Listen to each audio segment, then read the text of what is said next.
and then the tweet. So he watches something on Fox News, which is about as close to... Right, look, if Joseph Goebbels was alive today and he was running a television station, it would look almost exactly like Fox News, okay? Whatever the German for Fox is. So he watches that, and then he tweets within seconds, essentially an echo of what he's just seen on there. If I was Rupert Murdoch, I'd be going for the mischief on this. I'd be trying to fool him. I'd have all my Fox presenters saying things like, the moon is falling out of the sky, or what are we going to do? And just see just how mad an invention you could get Donald Trump to believe. Or, especially if it was about him. If I was running Fox News, I would announce that he'd just won the Nobel Peace Prize, and I'd see how long it took for him to start boasting about it on Twitter. I think probably 6 seconds. But anyway, that's probably why I'm not running Fox News. 11:38 is with that and not being a massive racist. It's 11:38. You're listening to James O'Brien on LBC. Here is Sadiq Khan talking about police station closures with me in January of this year. We're responsible for the policing budget in relation to how we use the money given to us by government. So you take the decision to close police stations? Yeah, so the way it works is 70%, roughly speaking, of Met Police funding, 70, comes from central government.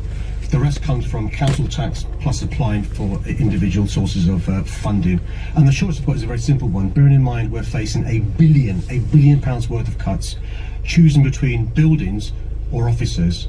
I'm choosing the latter, police officers. See, I find that quite compelling, but the officers past and present that we've spoken today have sort of put the mockers on it, haven't they? You presume that they balanced out bodies versus buildings, but the bottom line is that, as the last fellow I thought brilliantly explained, you move the locus of policing when you close a station. So it's all very well having more bodies, but where's their base? Where do they fan out from? Especially community policing. You want someone outside Budgeons when the local youth start kicking off, or when the local dipsomaniac starts unzipping his trousers. You want someone there in a flash, if you pardon the rather good pun.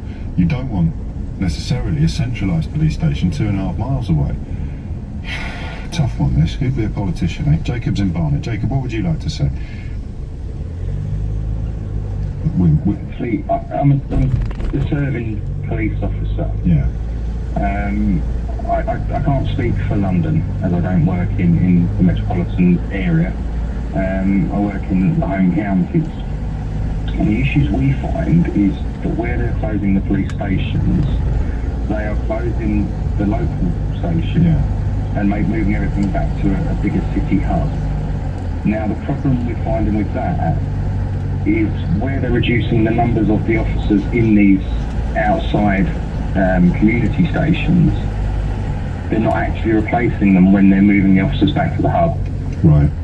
As an example, where I work, we had 3 stations covering that area.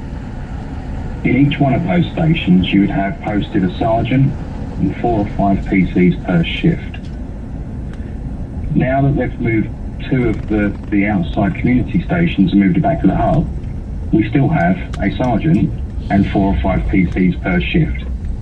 The difference is we're doing the workload of 3 stations as opposed to our own individual area.